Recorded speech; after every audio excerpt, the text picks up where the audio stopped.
in a little bit less than an hour. You know, I didn't. Okay, that's fine. But I'll have it right next week. Yeah. Okay. And I had a, we're going to be going to Florida. Unfortunately, I get all fancy about having this on Saturday, and then we're going to be going to Florida on next Saturday, and then coming home next Saturday. So I'm wondering if next time we can do it on a Friday this time. I'll just do it from work, but we'll see. Yeah, that's fine with me. Yeah, or Monday or whatever. Okay, well, Dahlia is here. Tim has a dream and Dahlia has a dream. Hey, Dahlia, how's it going? It's a little better hour than we have this last time. I was or before, doing it, and I think everybody gets a little bit tired at night, so it's a little better. I might put Dahlia's in the chat real quick because it's really good.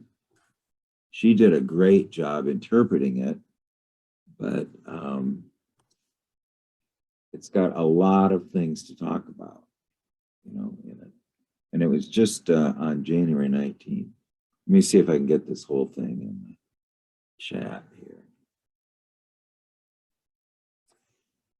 Dahlia, you seem to have a lot of a good recall on your dreams too. I'm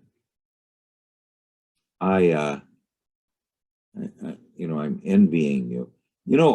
Often when people have so much detail in their dreams and a lot of dreams, the unconscious is really trying to accomplish something. Not to say Gary and I have kind of a shortage of dreams. That means, I don't know what that means, Gary. Okay. Although I'll tell you some of Gary's dreams, and I was just thinking about them this morning, Gary. They're some of the biggest mysteries in your dreams. I really just think that they're deep mysteries. Okay. All right. Well, Tim is here. So we might, if you don't mind, Dahlia, why don't we do Tim's dream first? Because we've ignored him so much lately. I promised him we'd have it. So we'll do Tim's dream and then we'll do Dahlia's dream. And that's probably going to take up the whole 90 minutes. But, I feel a little stronger when I do it this time in the morning, that I can have a little more. Hi, Tim. Dawn's here too. Oh, great. Yeah. And Dahlia and Eva is here. Okay, let me I'm going to put this in the chat. And so we'll spend about half the period on Tim's dream and then half the period on Dahlia's.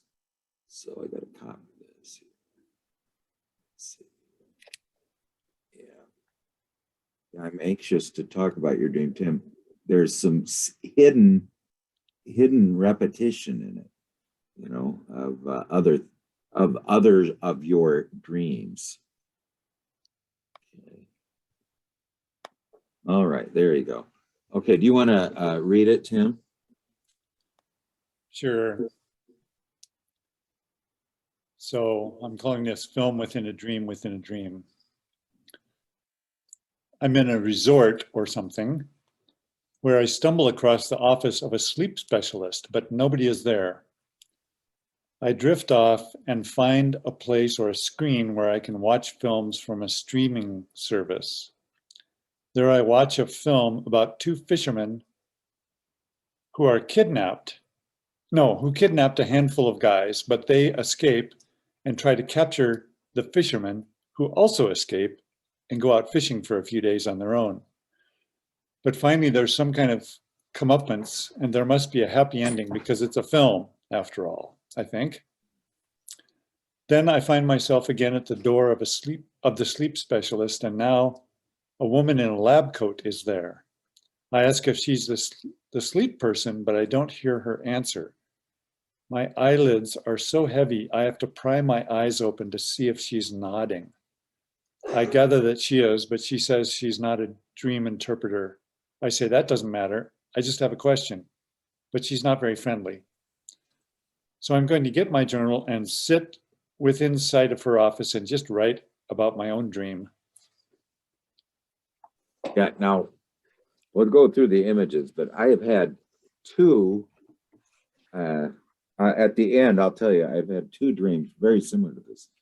Okay, well, it's the film within a dream, which really means the images, you know, it's the film is a narrative of images, so are dreams, you know. I mean, a film is very, very similar to a dream, you know. Now we're in a resort, okay? So this is a place of retreat from the literal world where the water of life can be found, you know, a retreat. The literal world is not transformational. You know, the only place that is transformational is one that is removed from the literalness of time and space. You know, that's where transformation occurs, not in the dryness and the fact world of the outer world. It's in the mercurial transforming place of the retreat or the resort. Now, we stumble, that's a great word. We stumble across the office of the sleep specialist. Okay. Now, who would the sleep specialist be? The dream maker. It'd be one, you know, but it is someone who's connected with the process of renewal. Because what is sleep? I mean, you go into the depths. The ego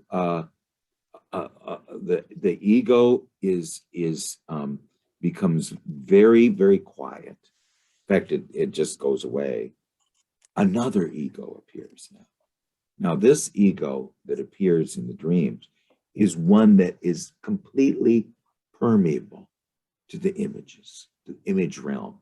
You know, Jung called the inner world and the next world, you know, the one after death, the realm of images. And he says, for us to literally exist in the afterlife would be to enter the realm of images, you know. But the dream, the inner world is the realm of images too, you know. And so we stumble across the office of the sleep specialist, but nobody is there. Now that's often a lot of your dreams, Tim. The owner of the house is missing, you know, who's driving the car. I mean, this unknown factor. The office is there, but not the person. Now the retreat. It's the specialist is the master of sleep, the master of renewal, the master of rebirth, also somewhat the master of the symbolic death and rebirth, you know, and they're connected with the water of life. This is the place of renewal, you know. It doesn't, where else does it happen? You know, I mean, even if you go into a trance state, you've really entered the realm of sleep.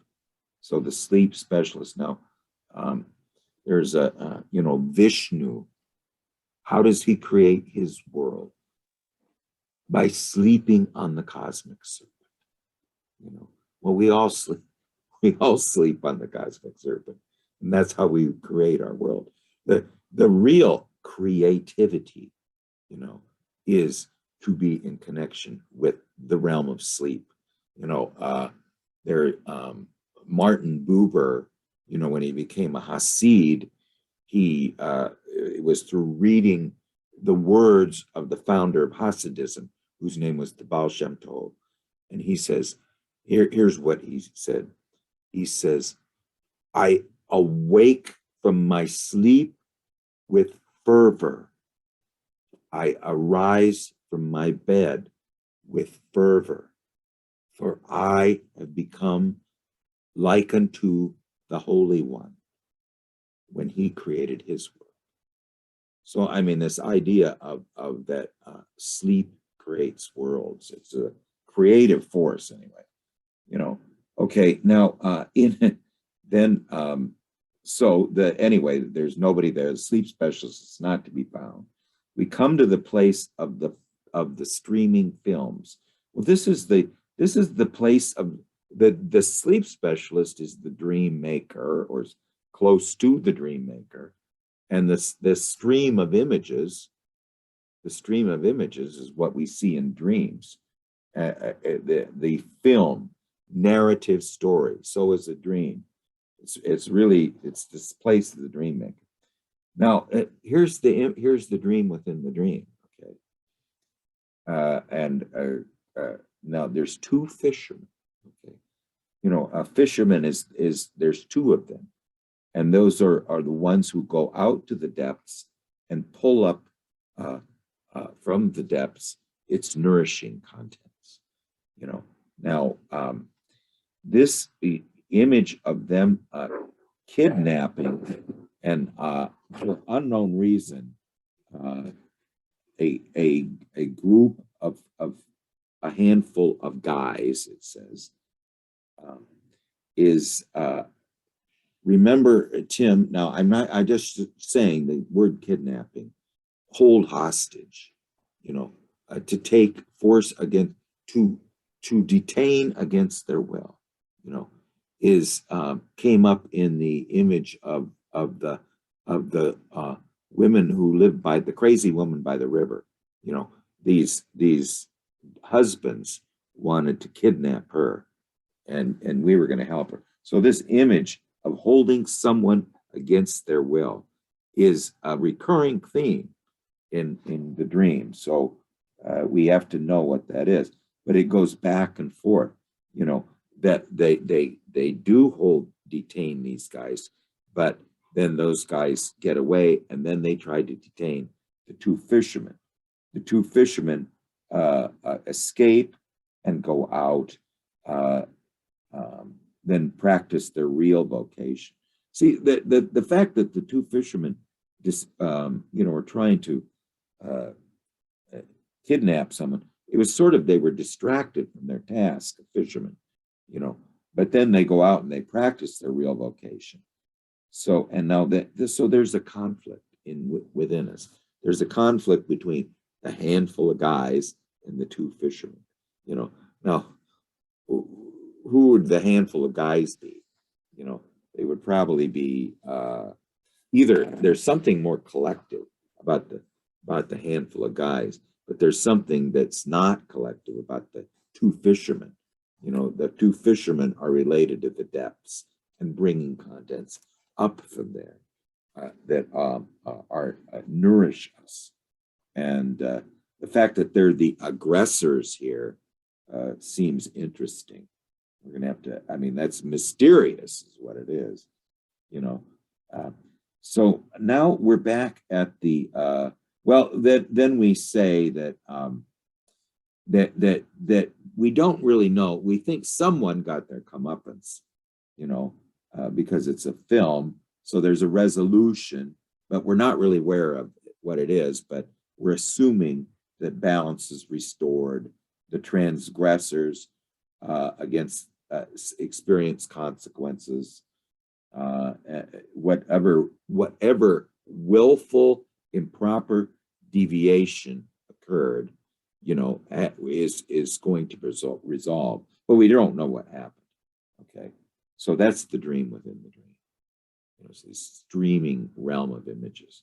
So now that is an important thing to hold on to, but it's mysterious. You know, these two people from the depths are in conflict with the handful of guys. The handful of guys are in conflict with the two fishermen, and then the two fishermen escape and go back and try to collect the contents. So now we go back to the door of the sleep specialist. Here we find the feminine, okay? And she is wearing the cloak a cloak, which shows that she is one who practices a vocation. And she's in the door of the sleep specialist, or she's in the room of the sleep specialist. And the dream ego asks, are you the sleep specialist? Are you the master of sleep? You know, but she answers, but we don't hear. Now, isn't that interesting? She says something, but we don't hear what she says. So are we attentive, or is she just a mumbler? Or did she say something in the dream and we just don't remember it? You know, that's very likely. Okay, so now now here's the part that I have had in my dreams. She can't. We want to ask her a question, but she won't provide an answer. So the ego says, well, if you're not going to provide an answer, I mean, and you in the dream identify her as the dream interpreter. That's what you mean by sleep specialist. You know, she's the dream interpreter, and said she won't answer a question probably about the two fishermen and the handful of guys. Maybe that was what we were going to ask her about. So now ego must provide the answer through its own inner dialogue, its own concentration on images.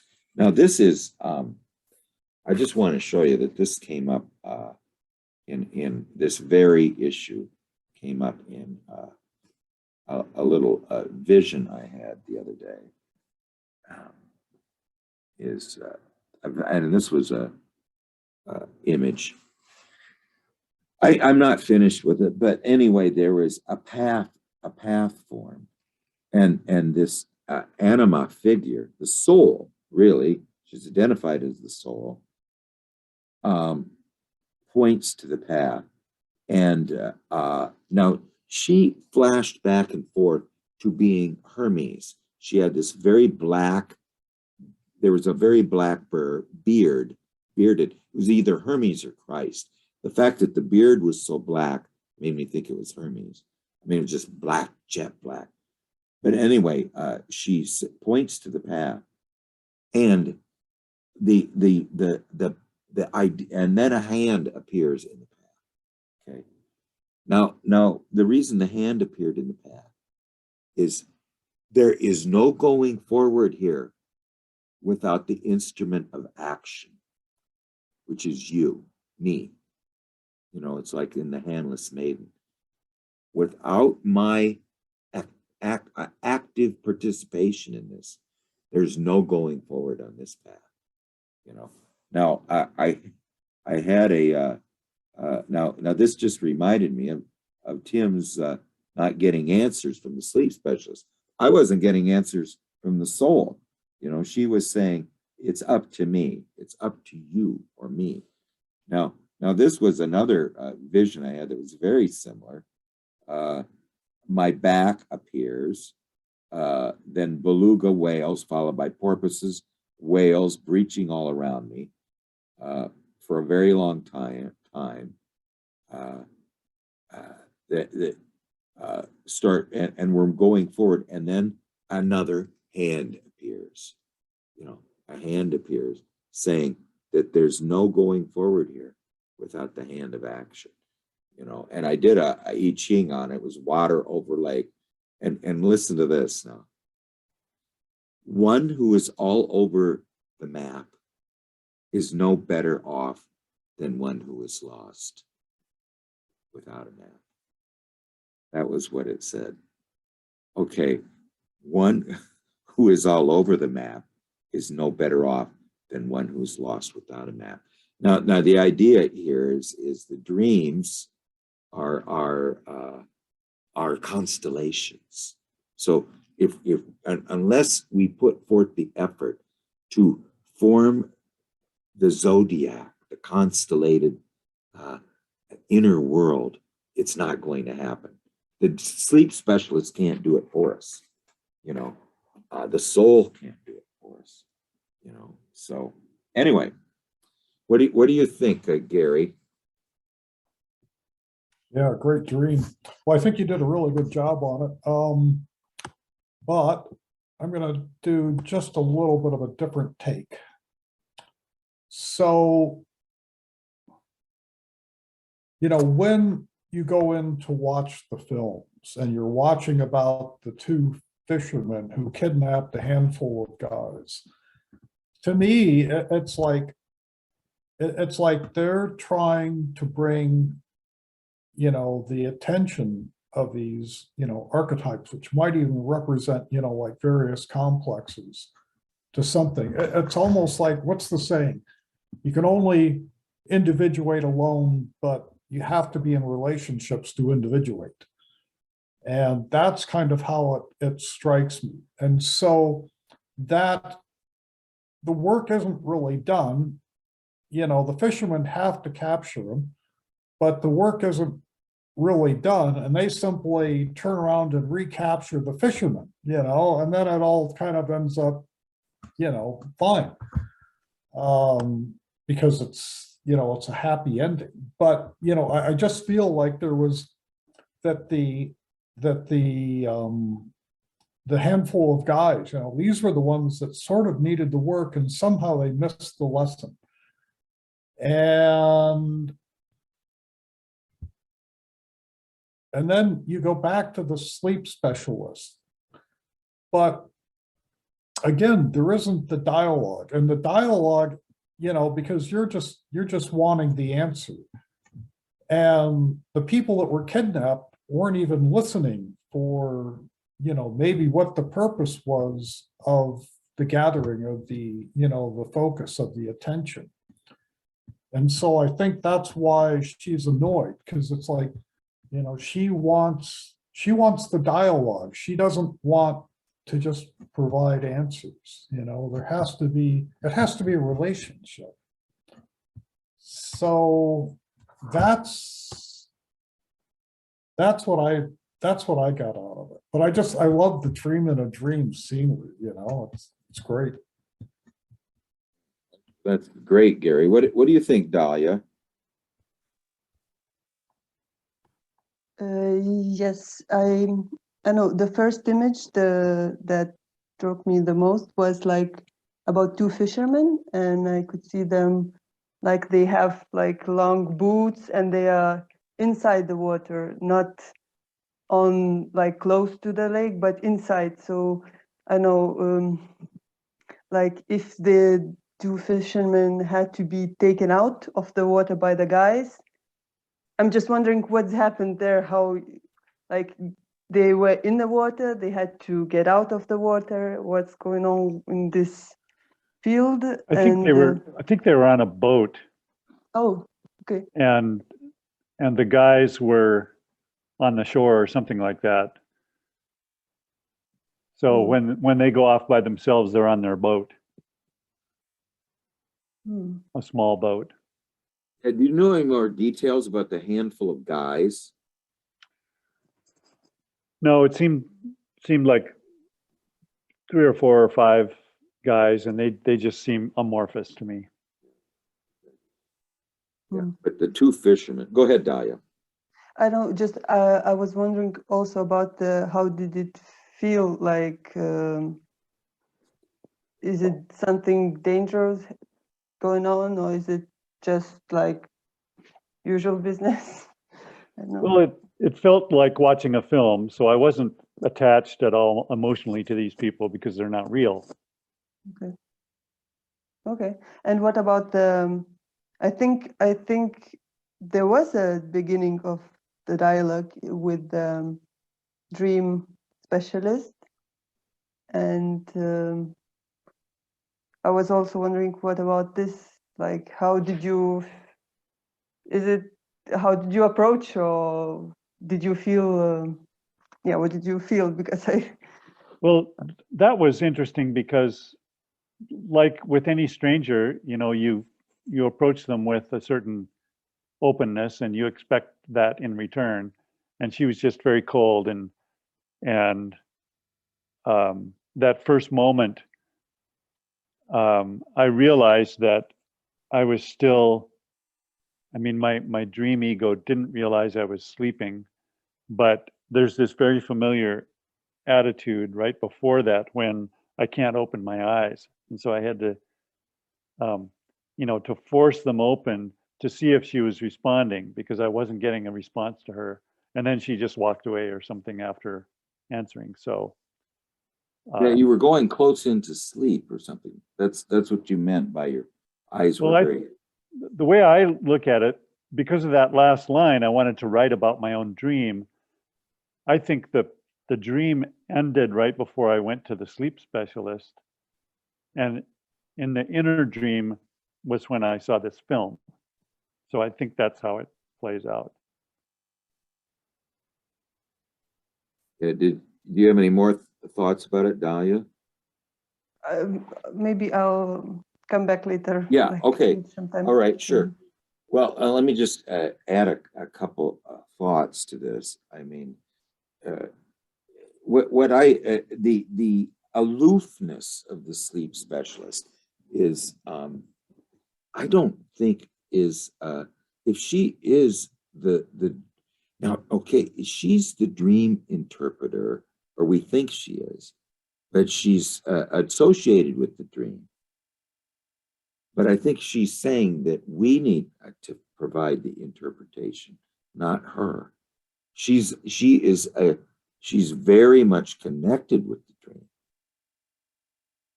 But and she is the wonderful this demiurge author of the dream. You know, this wise beyond wise. After I saw this this little vision of the path and the soul and Hermes there, and then the hand keeps going like this. Go. It's your you're not going to go up that path unless you provide the hand. That's what's missing here. And what I thought at that point is just what I think the sleep specialist is. The unbelievable thinness of my ego compared to this wisdom. I mean, I just really gasped in awe at the wisdom that was being presented to me. There is no going for. I mean, I need the sleep specialist. I need the soul. I need the images. She's a good friend of Hermes or Christ, one of the two. I need all that, but it means nothing without the hand of action from me. I mean, the dream interpretation needs to come out of my own. Now, here's the dream interpreter. There is a dream interpreter, but it is okay. You were going to here's an interesting thing is if the way, and Dahlia, you did such a great job interpreting your dream. The only way I can interpret my dreams is to go into to go into semi what Jung called some like l'abasement du niveau, a lowering of the mental capacities. And after I lower the mental capacities, I ask a question, then I wait until I can see myself sitting there. I'm the other one now. I'm the other person now in the chair. And then her answer is absolutely something I could have never provided myself. So that's the only, and it's a complete revelation to me. I would have never guessed that myself. So the dream interpretation, who's the dream interpreter? The dream interpreter is not me, or it's not Tim, but it is Tim's concentration and inner work with the depths that is the only way he's going to interpret the dream. Now, what the dream of the two fishermen and the handful of guys means, to me, it's very mysterious. I don't think it's just random, and I don't think it's meaningless, but it's very deep, you know. I mean, and I mean, the two fishermen are related to, you know, the disciples of Jesus. They're all fishermen, you know, and they bring up things from below. You know, who brings up things from below? You know, analysts. You know, therapists bring up things from below. And now, but yet they're somewhat aggressors. So my original thought on this, Tim, was that they are trying to kidnap you because they want your cooperation. They are tired of not getting your cooperation. So they're going to drag you, instead of you dragging them into your world, they're dragging you into theirs. But then you escape. Now you're trying to drag them into their world. They go off and do their own thing. You know, I mean, that was the only way I could interpret the dream, is that you know, in other words, the sleep specialists were these two fishermen. You know, they represent the sleep specialists. You know, the ones who pull things up from below. You know, and they're trying to kidnap the collective aspect of us, the literal ego of us, and bring us into their world. But we're too strong for them, so we go back. Now we're going in there to connect with them. But I think that struggle is really with the whole meaning of that dream is the impatience of the unconscious for us to respond in an adequate manner to the images it's sending us. Okay. But the dream ego, I mean, the ego being unbelievably stronger than these sort of amorphous mercurial images, which are in dream. They can just snuff them out immediately. They have such a strength and bright light, you know. And then yet they come back and try to get them. And at that point, they're a little skittish, you know. Now then there's anyway. What do you think, Tim? Just after a lot of this discussion, what do you think? Boy, this is fascinating. The one thing that I'm really curious about is this kind of layering. So I think this is right on, that there's a message about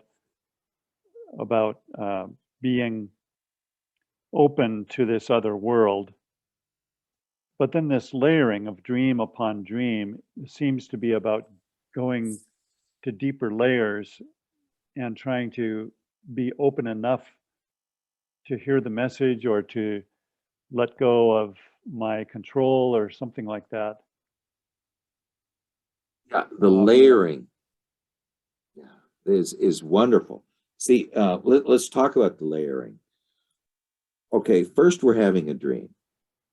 Okay, that's the first layer. The second layer is the dream is about the dream maker, or the one who's associated with dreams, the sleep specialist. Okay, so we're dreaming about the sort. You know, in my early active imaginations, I used to want to go find the one who decides what hexagram comes up on the I Ching when you throw it. You know, and I would try to go find this person. And I found their door, and there was a light under the door, but I couldn't open the door. But now in this case, you know, we're in the dream. The author of dreams, we have come to their door. Now, isn't this a wonderful kind of hiatus from all the dreams that you've had up to this point? Okay, so now you're going in and you are seeing the man behind the curtain. You know, this is like in Wizard of Oz. You know, we've come to the man behind the curtains place, the one who's sent us all these dreams up till this point. You know, and they're not home. Okay, they're not home, but they know we're there, and and remember, we stumbled across it. You know, I mean, it was like, well, you know, this guy's out wandering, you know, and suddenly he falls out of Vishnu's mouth, you know, the one who's dreaming the dream of the universe. This guy falls out of Vishnu's mouth, and now he sees Vishnu, the one who's dreaming the dream of the universe. And you know, suddenly Vishnu's notified of this, and he takes him and puts him back inside, you know. So, but here we're seeing it. But then we go in and we see there is a film, a streaming set of images. And these also seem to be related to the layering, okay? What the two fishermen represent, I think, is the ones who pull the images up from the depths. You know, these have something to do with the ones who pull up the images from the depths. And then the conflict is between the dreams and the ego, you know. And this whole film, and you said you didn't have anything, any emotional response to it because it was just a film and it wasn't real, but it was still a sort of a metaphor. And the metaphor was that this, you know, the dream maker, who seems a little frustrated right now, wants you to have a sit down with you, okay? You know, and he shows you, Tim, this is what's going on. I tried to bring you into my world. You escape, you know, and then you try to bring me back. I brought you into my world, you know, and kidnapping is sort of a pejorative term, you know. It's a better term would be to detain without consent. But anyway, so then we go back after the dream maker, but at that point, the dreams are not that available. I mean, the fact that the men are coming at them in a certain way, it is not the way to approach the two fishermen, you know, the ones who bring the things up from the depths. There must be a different way to approach them, you know. So then, okay, talking about layers, that's the middle layer. There's a first layer, then there's that layer within a layer.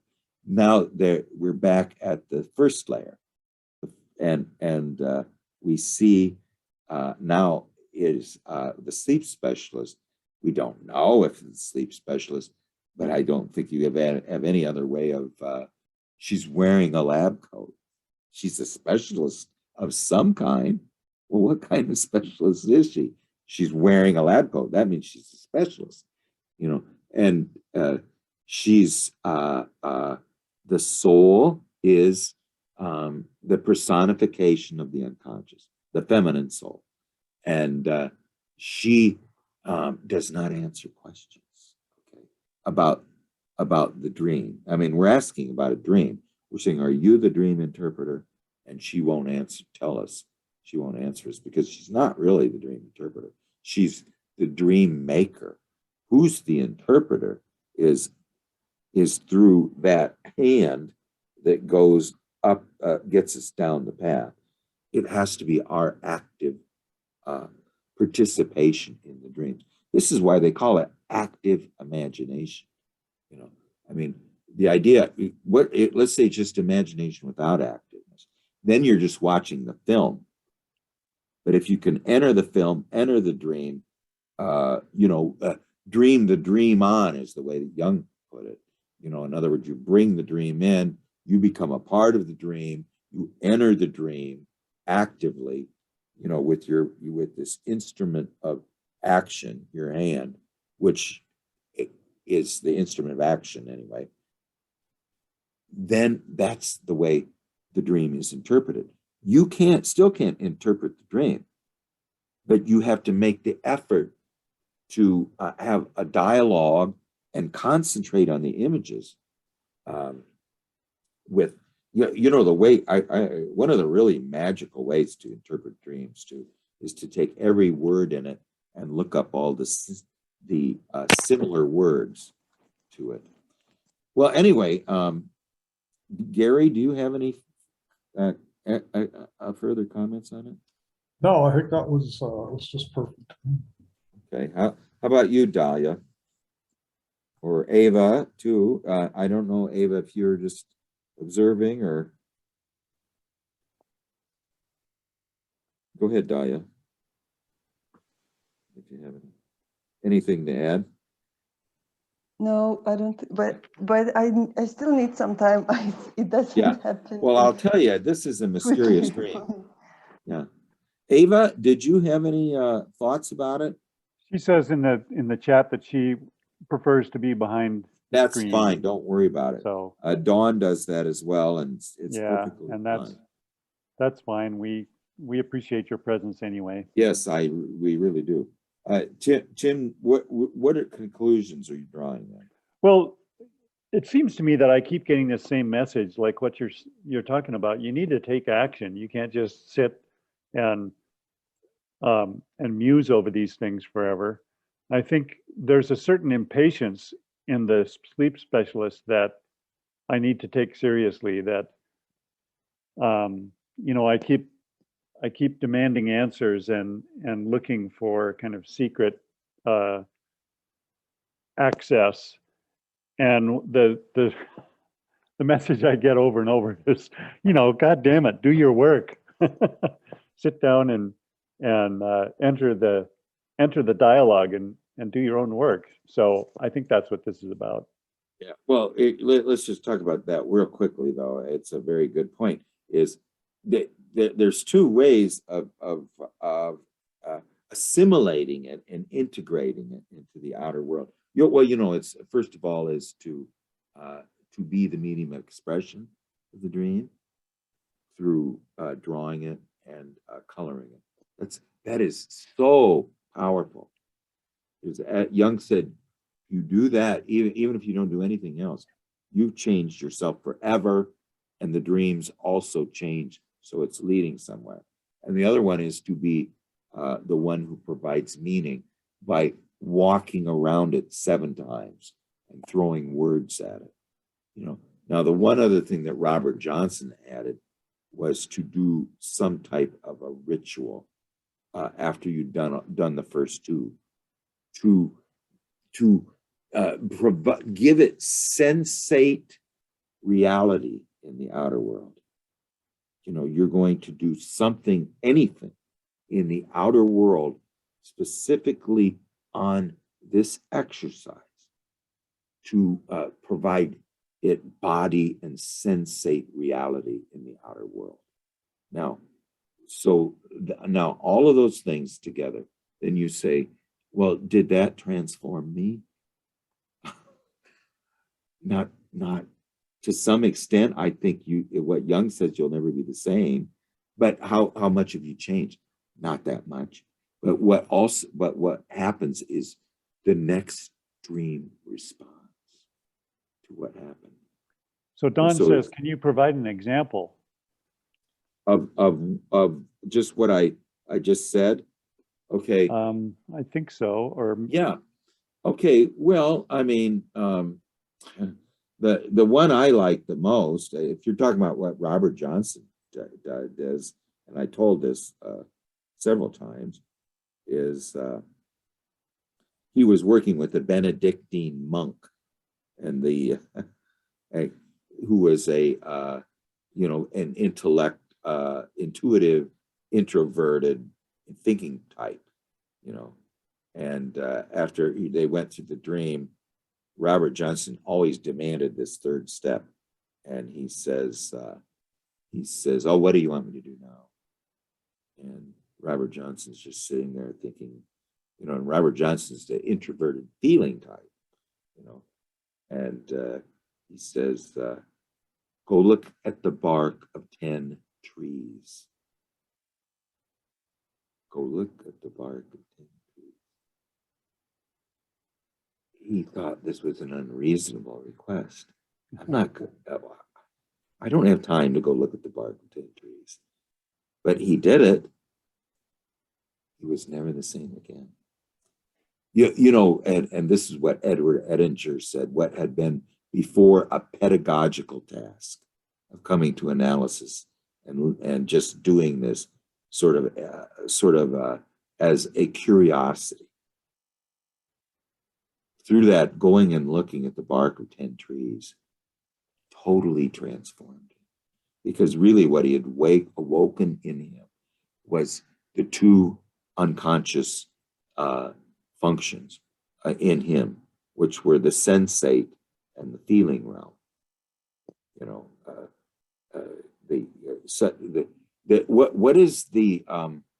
What is the conceptual message in going up and feeling and looking at tree bark?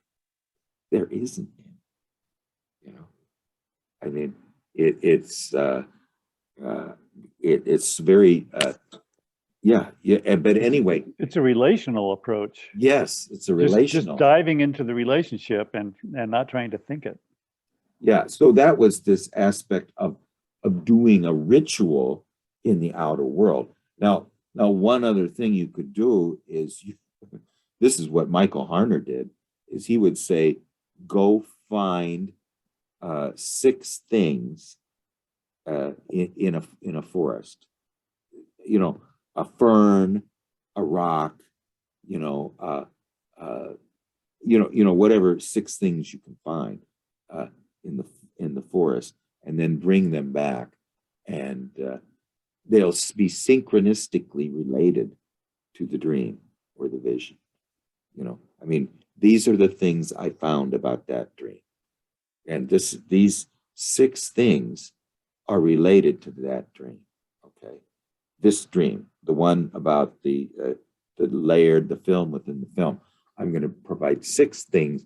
I'm going to put them in a little plastic bag, and these are my synchronistic discoveries in the outer world that are related to this dream. Now, they might not seem obviously connected to anything in the dream, but like the colored drawing of it, they have a numinous power, that will, be that you can't ignore. I mean, it's going to be something that really is. I'm just saying it's going to be tangible. Let's put it that way. Well, anyway, Tim, that is a dream for the ages for you. I mean, it really is. I mean, and Can I? Yeah, go ahead, Dahlia. Can I say it's me? Oh, Ava. Yeah, Ava. I have to try to say something anyhow, anytime, sometime. I'm thinking about Tim's dream, that it's not closed. The last sentence, when he is sitting close to her, inside of her, it's for me it feels like an opening up, the pointing out that the writing, journaling is the way. That's important for me.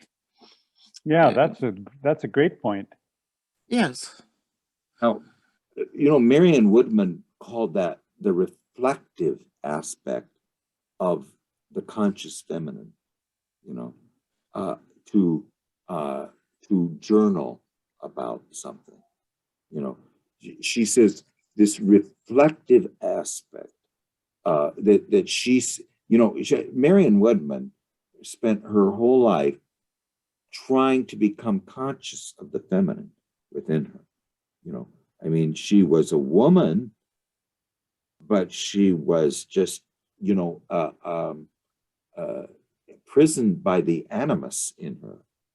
And, you know, she had all these problems with anorexia, which was problems with the body, problems with the mother, you know. And she in her book about my father's house, she one of the things she lists all the things that through her practice she tried to become conscious of her femininity, and one of them is the journaling aspect, the reflective aspect. And what James Hillman said was, you don't say what happened to me today, you say what happened to my soul today, what happened to the inner me, you know, what happened to my heart, what went on with my heart today, or something like that, you know. But yes, that is opening up, as Eva said. There seems to be an opening up at the end of the dream. What do you think about that, Tim? Isn't that a wonderful That's way of putting it? right. And it seems really obvious now that that's that the image is that I leave this whole experience trying to prove to the sleep specialist that I'm going to do my work, and then I wake up and I don't do the work. So yeah, and I'll tell you one thing too. The name of my soul is Joanne. Now, Joanne was a girl that I had a date with when I was about 13 years old, and I stood her up. Okay, I didn't go. That was one of the most horrible experiences of my life. You know, it really separated me from the feminine for decades. You know, just the shame of it or something. I don't know. But now the reason she's called Joanne is don't stand me up anymore. Don't stand me up. You have a date with me. You be there. You know, no more of this. You know, that's not going to happen anymore. Well, anyway, it's just that, Eva, that little bit of it. yeah, thanks. That's really helpful. Fabulous. Very fun. Well, let's go on with Dahlia's dream, because yeah, this is one that's going to take some time, but it's just a wonderful, wonderful dream. I'm going to put it in the chat here. And she's kind of like me. I found that I didn't need analysts because I could interpret the dream almost as well myself. Okay, let's see. Yeah, I think Gary had to go. Let's see here, but all right. Okay, and there's two parts to it. I got to get the other part here.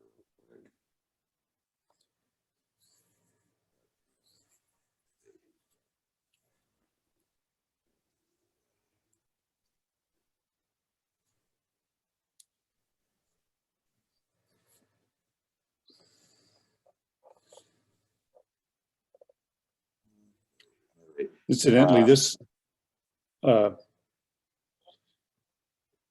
Dahlia's dream is the same date as mine. Oh, really? Yeah. January 19th. Okay, so yeah, it was 10 days ago. Okay. Well, Dahlia, do you want to read your dream or? Or do you want, okay, Okay, I can read it. yeah. Okay, so I was attending my own wedding. I was feeling happy and nervous and disturbed at the same time. I was sitting in a classroom, school theater room. There were school tables or seats below on the floor level, and there was a stage, not very high, in front of me. I was sitting at a table on the right side, close to the wall. The stage was close too, and I was wearing a simple white dress. Next to me, I could see there was another dress, quite fancy, all like decorated in real beige flowers. I thought it must be difficult to wear this dress. There was also a dry flower bouquet with some like dry flowers or wheat. And I lost the Okay, on the stage there was my high school classmate I was going to marry, and he was sitting in front of a priest and listening to him and preparing. He was wearing jogging pants, and I thought, is he seriously wearing jogging pants to the wedding? Like, I felt insulted. It didn't look serious enough to me. I turned to the girl, young woman from my school. She was sitting behind me, and I turned to her and said nervously, like, if that's the wedding, there's going to be a divorce soon. Oh, yeah. yeah, it starts on the next one. Yeah. Yeah, and she wasn't the girl. Both, like the classmate and the girl, they are real people I knew from the school. So she wasn't someone I like, know well, or trust. So her presence felt dangerous and disturbing to me.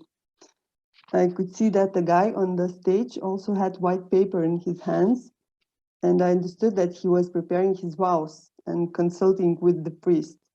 And I thought to myself, are we going to say vows? Did we agree on that? I did not prepare mine. And I felt ashamed because of that. And then the guy stood up, looked at me, and seemed very happy. And I could see he was wearing a suit now. Then unknown people started coming from the door next to the stage on the opposite side of the room from me. And they were crossing the room like diagonally. And I didn't know them. I thought they must be his relatives or mine, but very distant then, because it's the first time I was seeing them. That's it. She did Analia did a really good job of interpreting it. I'm going to put her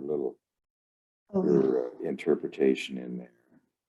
But for me, I think like even translating, because I write it down in Lithuanian, then I have to translate it, so it gives a level of reflection, an extra. Yes.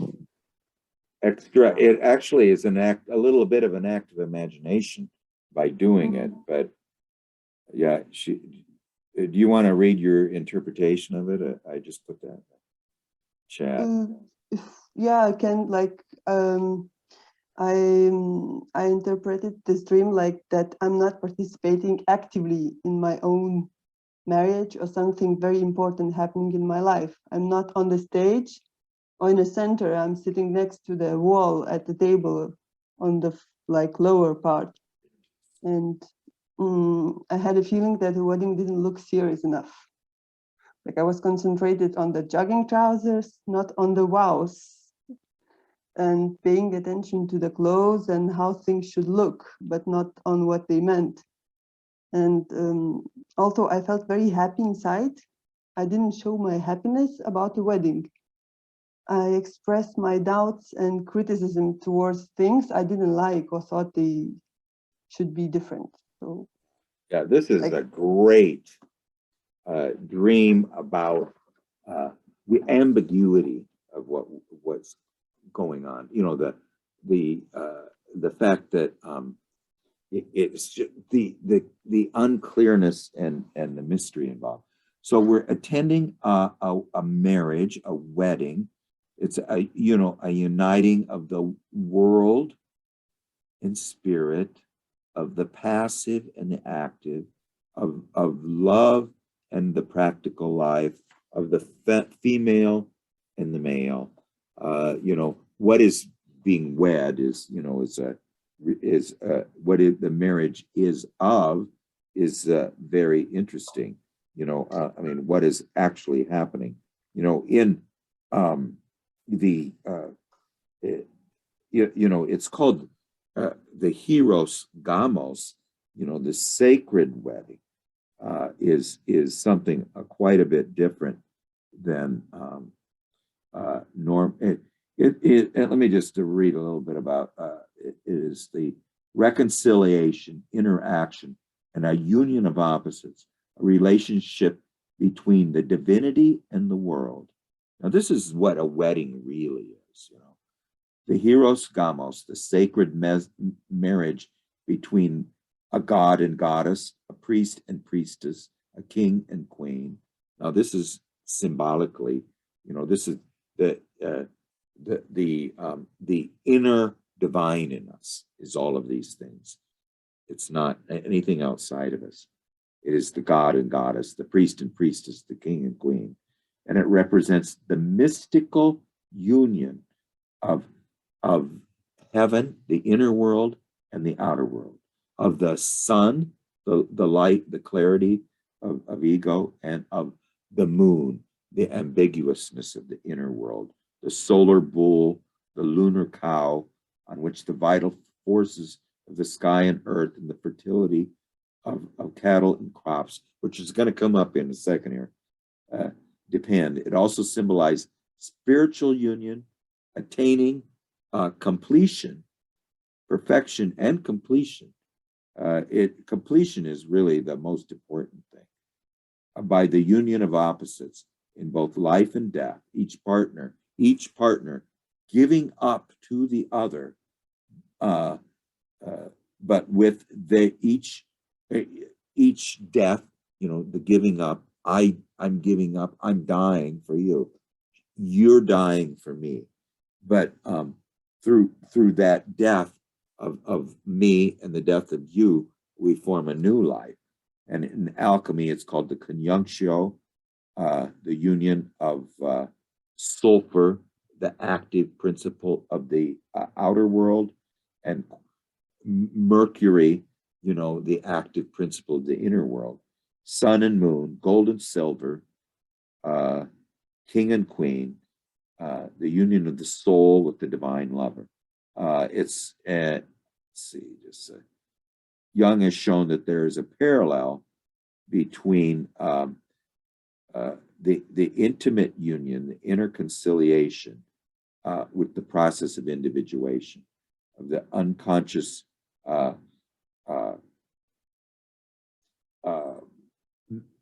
the unconscious masculine side of Dahlia with her inner feminine, you know.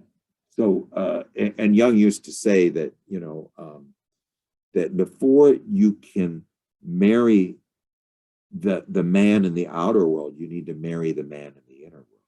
Before you can marry the woman in the outer world, you need to be conscious, at least, of the feminine in the inner world, because then your relationship, if your relationship is unconscious with the feminine in the inner world, your relationship with the woman in the outer world is going to be unconscious too. And so if you're unconscious of the masculine in the inner world, you're going to be unconscious of the relationship with the man in the outer world too. So anyway, that's the marriage. It's important. Okay. Yet we're happy, nervous, and disturbed. Okay. So we feel joyful and we feel fortunate because we know that this is, you know, at least on the surface, is related to the treasure hard to attain, you know, completion, wholeness. That's what it represents. But we're anxious and tense. We're nervous because are we really ready for it? You know, this is the goal, the end goal, but we kind of have this anxiety and tenseness that it's too early. It can't happen now or something. Now we're disturbed because I think there's a fragmentary brokenness here. It's confused, it's unsettled, it's unstable and disordered. So we're happy, nervous, and disturbed at the same time. You know, you wouldn't think all three things can happen. They happen all the time. You know? You're happy, nervous, and disturbed all at once. So now we're sitting in a classroom, in a school, in a theater room. So it's the place of learning. And this is something that always comes up in Tim's dreams, the idea of what the theater is, you know, and we talked about this last time. The image, the theater or the stage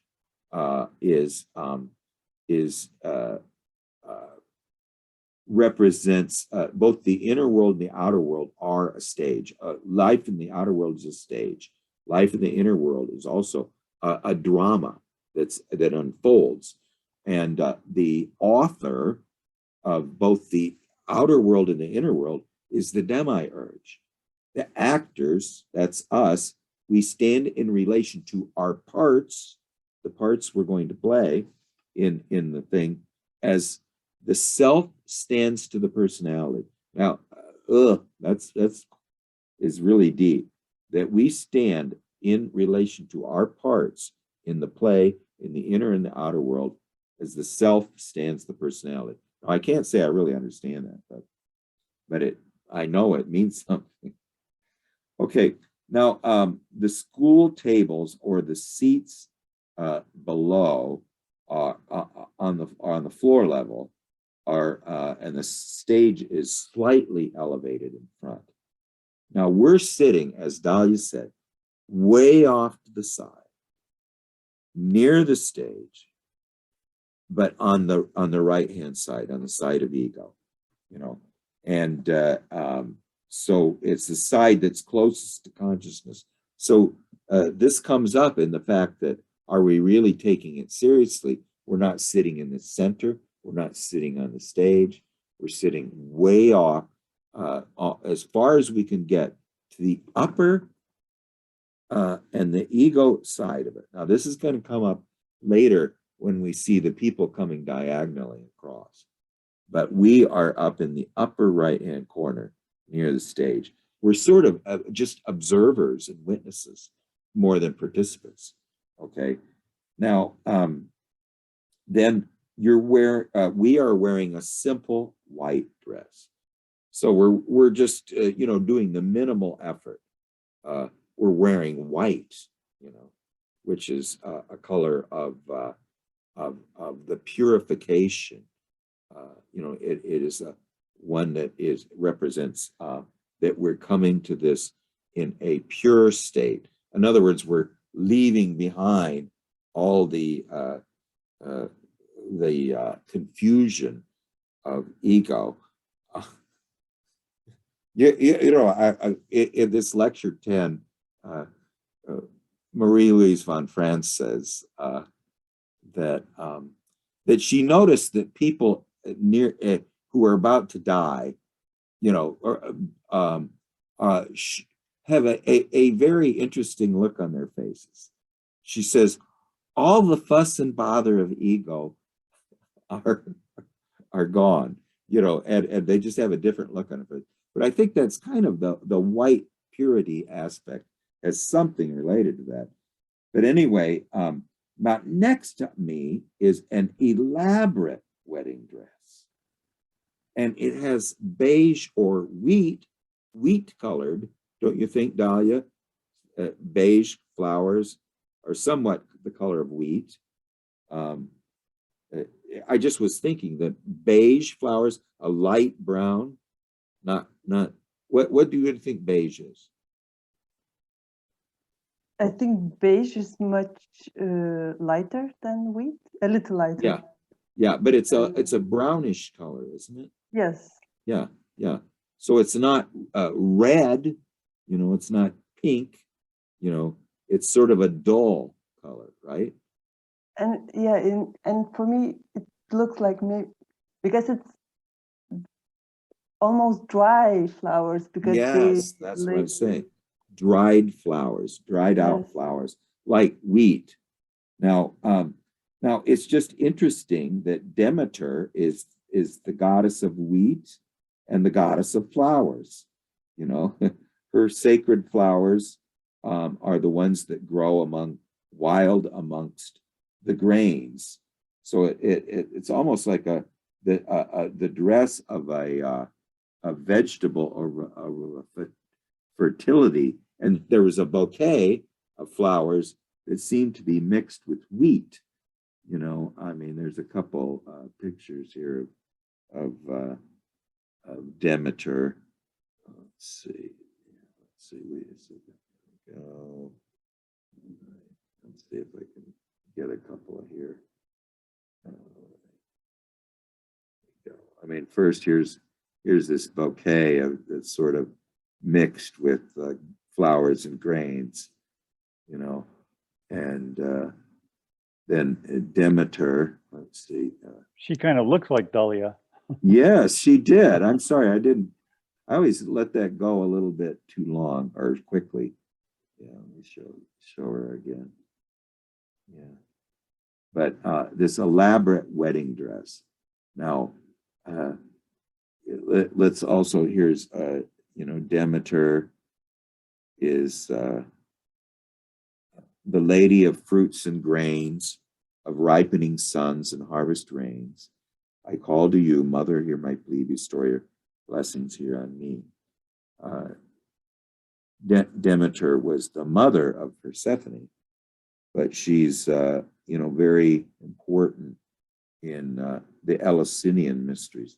Here she's has flowers and wheat with her, you know. So anyway, it just made that what really was the mysterious thing in this was the wheat, you know. So this dress seems to be related to the vegetative fertility myths, you know. It has something to do with the vegetative, and this elaborate wedding dress, which we don't mention again, is seems to be the wedding dress of the goddess, but it's too difficult to wear. It's too difficult to wear. You know, we are wearing the simple white dress. Okay, then now on the stage is my high school classmate who I was going to marry. Now, when I read this is, you know, we're all one big family. You know, I always dream about high school classmates, you know, who represent something. I mean, it's just, to me, it was just such a universal image that I do this all the time. I just thought it was wonderful that these same characters come up in your dream, Dahlia, you know, that come up in mine, you know. And now he is sitting in front of the priest, listening and preparing. But he's wearing jogging pants. These aren't adequate for this sacred ceremony, sacred moment. Now, this explains why we're happy, nervous, and disturbed. You know, is this? I mean, this is the symbol of wholeness and perfection. And then we turn to a feminine figure, and we say, now this is a wonderful comment of the ego in the dream.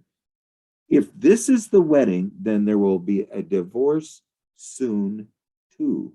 Now, that is a very mature thing to say, but I mean, we're sort of realizing that this is all surface.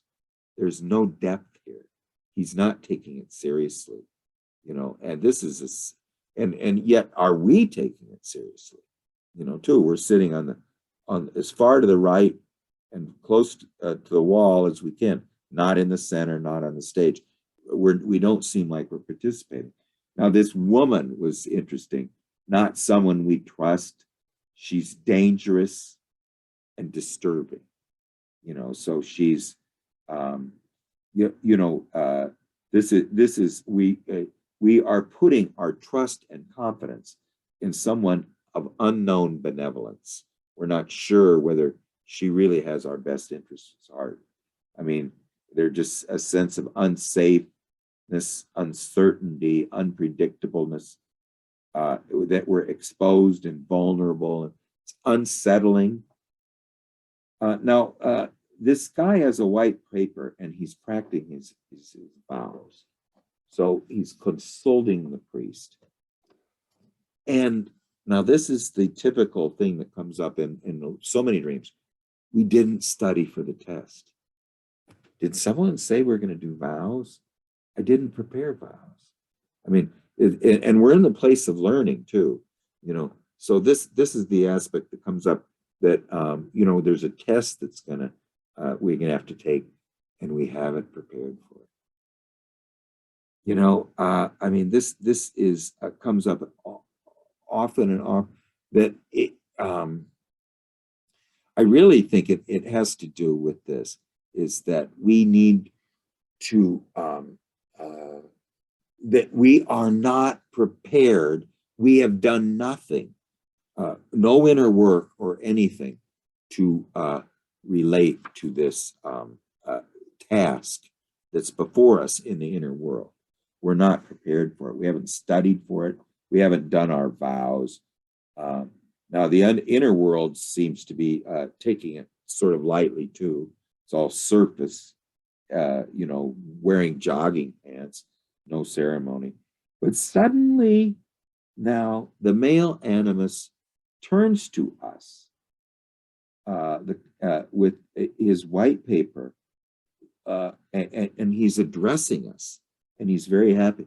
Now he is wearing a suit. So seems to there seems to have been a seriousness that has come here right now that was missing before.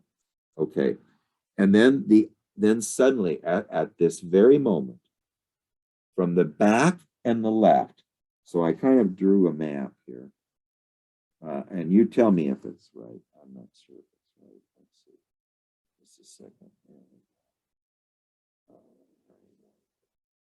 Thing kept going on here. I drew a little map.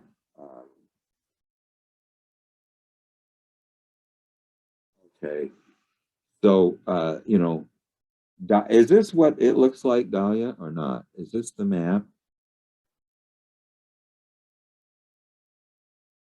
It's just like the door is next to the stage, so not at the bottom, but Okay. the direction is right, so it's going to be from this Diagonally. Yes.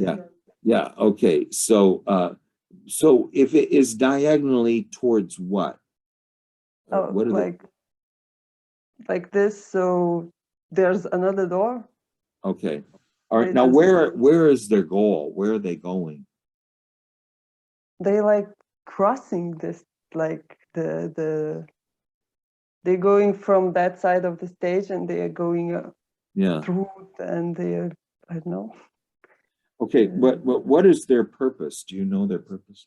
I mean, you say that they're either your relatives or his relatives, but are they coming to attend the wedding? Are they going to sit in the seats in the that are where you are? You're in the upper right hand. There's more seats or tables. What are they going to do? I just was wondering, because they come in as soon, now you tell me if this is right. They come in right after the this classmate suddenly turns and addresses us with a look of inviting look on his face, addressing us, and now he is wearing something that is a little more adequate. So then these unknown figures come in, and are they going to? Is the wedding about to start? I think that's in the making. Like at that point, maybe, I'm not sure it's going to be in this place, but they are yeah, they're like people start coming and Yeah. I don't know them. Okay. Well, anyway, things have started. You know, something has begun. The room, which doesn't appear to have any other than the priest is there, but it's a classroom. It's not a church, right? Yeah. Yeah. Okay. Tim, what do you think? Wow, there's all kinds of fascinating images here. Uh,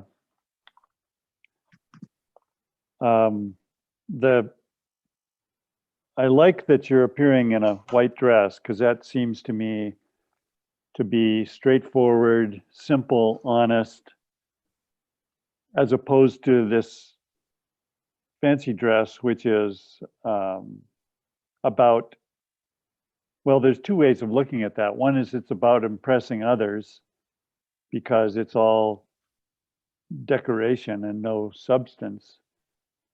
But also, another way of looking at that is it's an unrealized potential for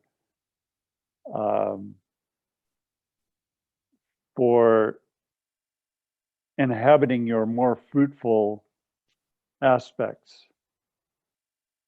So maybe it's for you to decide whether the contrast between those two is a challenge to become more to blossom in a different way, or if the focus is on the fact that these flowers are dried out and you know the colors are very muted, and it's all kind of decorative rather than substantial.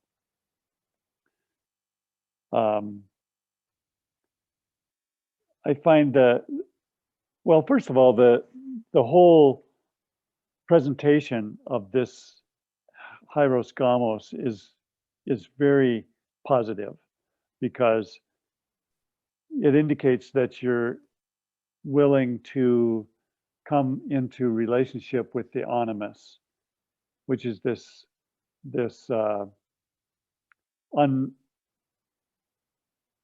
unreached part of your own character, of course.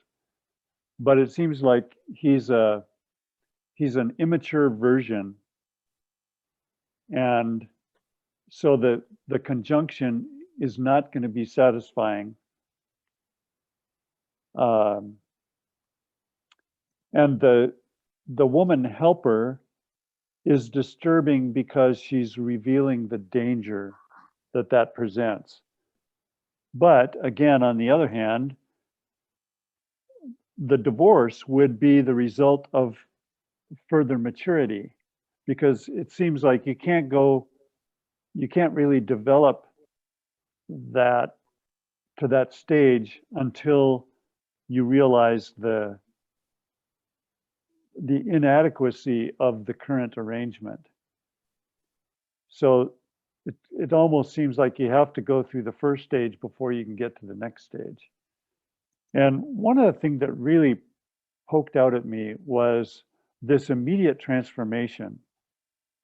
When you say, "Oh, I didn't prepare my vows," all of a sudden, then he's more ready. He, you know, like almost as if that was what he was waiting to hear in order to put on his suit and get ready to go.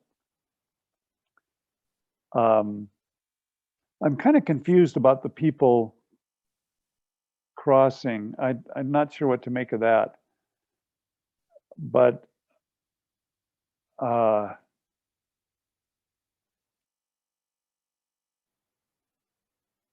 it seemed to me that one of the most important things about this was that sudden transformation in this guy. That he was underdressed, and then all of a sudden, as soon as you say, "I need to prepare my vows," then it seems like he's dressed up and ready. So then it's your move next. That's kind of where I leave it. Yeah, that's really good. I mean, the thing I really like about what you said, and that's something I didn't, that's obvious, and I didn't even think of it, is that the flowers are dead. You know, Mm. I mean, that just made me think of, you know, that song, you know, about take me down, little Susie, take me down. I know you think you're the queen of the underground, and you can send me dead flowers every morning. Send me dead flowers by the mail. Send me dead flowers to my wedding. You know, this what we're doing. I mean, at the wedding, at our wedding, there we have two. The image of the dead flowers is one thing. The dried flowers, the dead flowers. Why are they dried and dead? I mean, is that the kind of, it's on appropriate flowers for the wedding? And so there is this dress here. Why is this other dress here at all?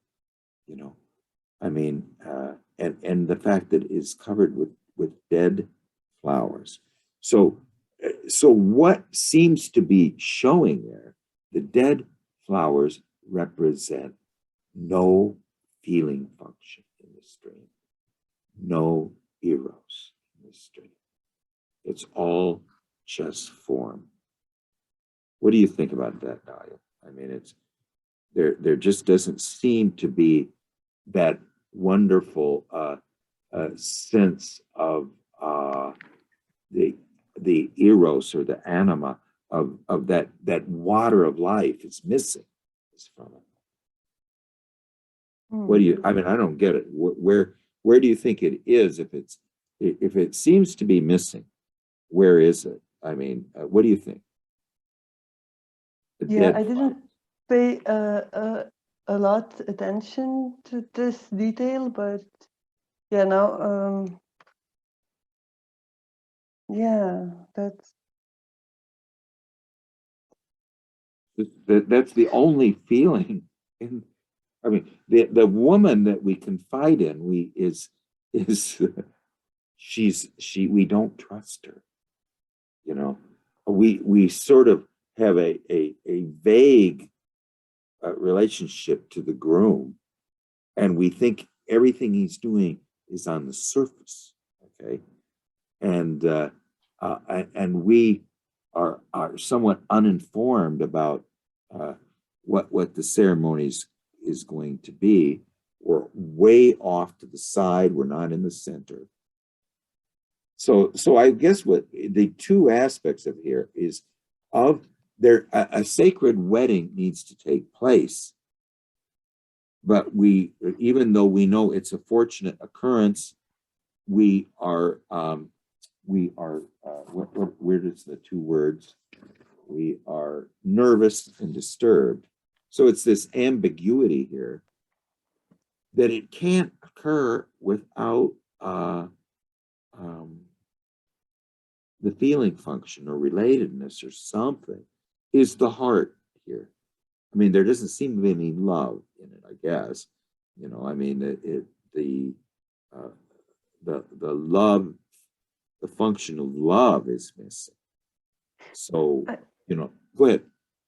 I just had a feeling like in a dream, like I was feeling happy, but the way I expressed it was very critical, and like I didn't like Yes. that was wrong, and I was like felt bad about that, like why cannot I just show that I'm happy, but I'm like even playing something like to, oh, it's going to be a divorce. It's like dramatic and unnecessary, but that's not how I feel inside about that. So that was like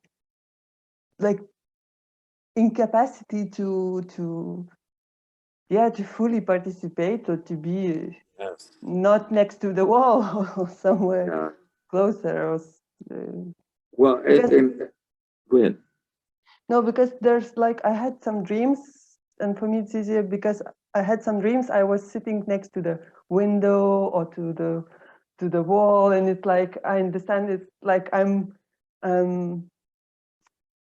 not inside like the action or the retreat. This repeats in some dreams. So Dahlia, is it usually the wall on the right side? Does that, or is it sometimes both? like this in this dream on the right side, or sometimes it's the whole back. That's like the window is like there on the back. But yeah.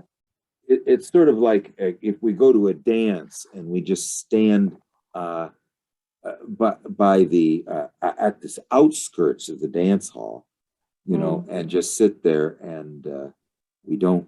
There's a the fact that we're not fully participating in the planning and everything else, and everything, I think, is somewhat represented by that dress with the dead flowers. You know, that one would be difficult to wear. Okay, why would it be difficult to wear? Because it has dead flowers. You know, I mean, it would be.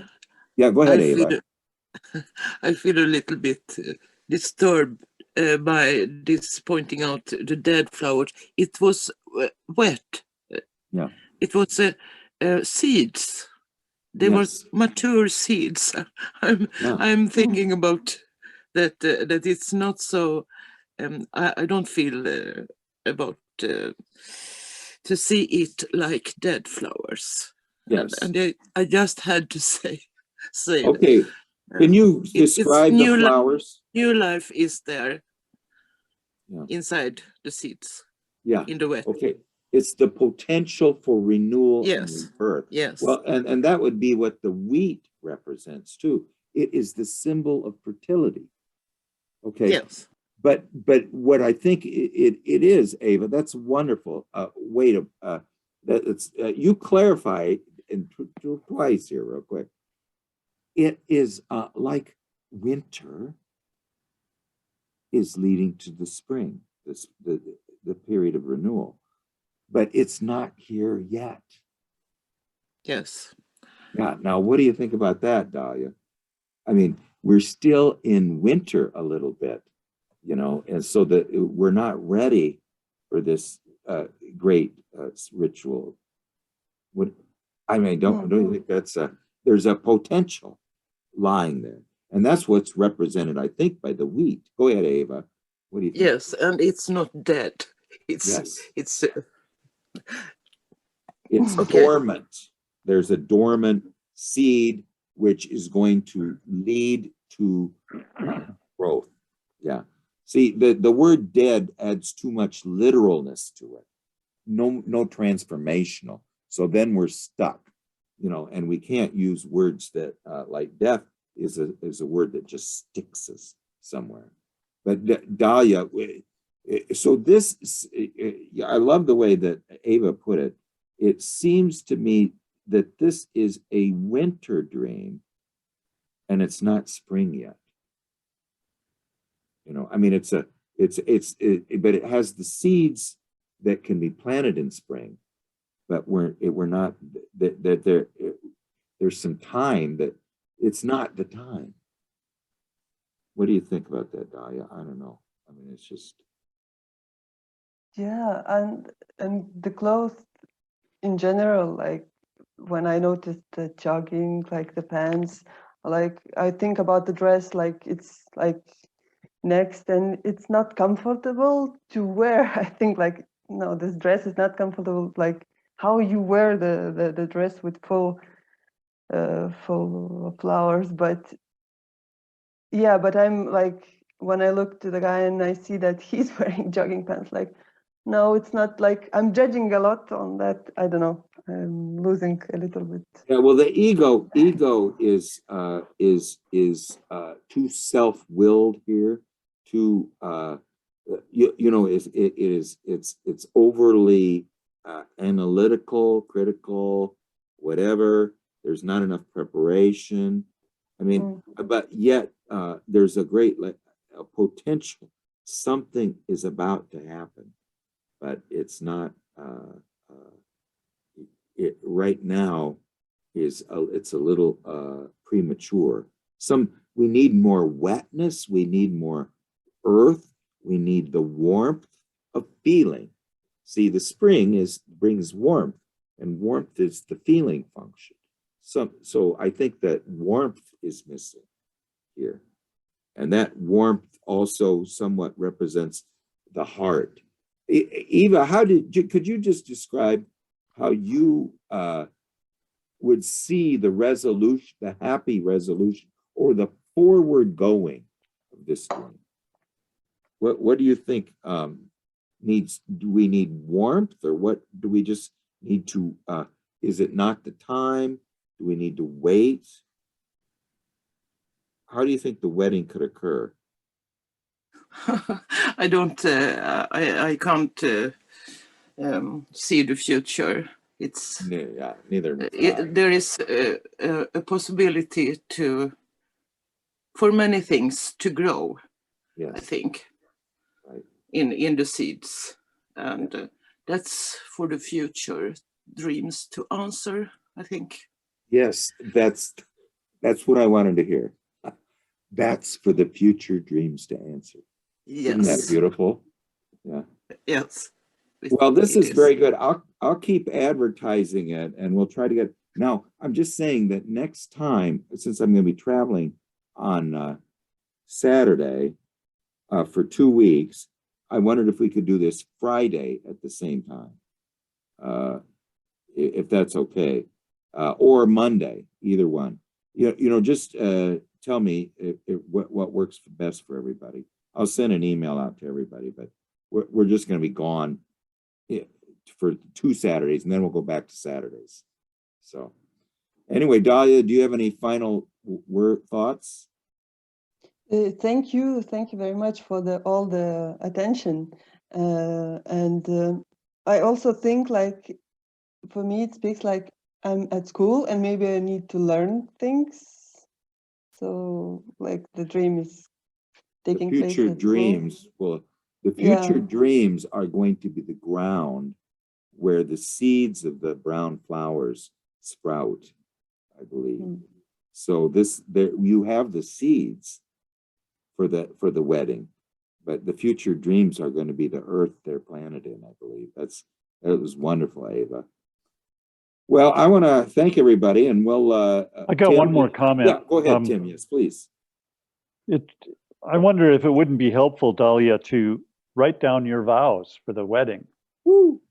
And then when you're done, ask your partner for his vows and read what it is that he vowed to you.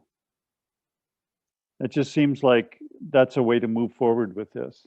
Yeah, but first find out what vows are, and now this would be vows to the inner world, really. What is a vow? What's the vow that you make to the inner masculine figure that you need to wed or marry, your consort in the inner world?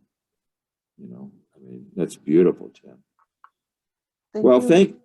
Thank you, everybody, and we'll I'll keep you informed for the next 2 weeks, and we'll keep this going. Okay, well, see you guys later. Where are you headed, Craig? Oh, we're going to an island right off Sarasota, Florida. Oh, man. Yeah, it's we have it's a kind of a rundown resort there, but we like it because it's right on the ocean and it's cheap. So only $200 a night or something, which it's not cheap, but compared to other rooms. So yeah, well, a little warmth. Well, great. Good for you. Have fun. Okay. All right. Well, we'll see you guys all later. Yeah. Thank you, Ava. Thank you, Dawn. Thank you, Take care. Dahlia and Tim and Thank you. Gary. Okay. Bye, All right, guys. bye.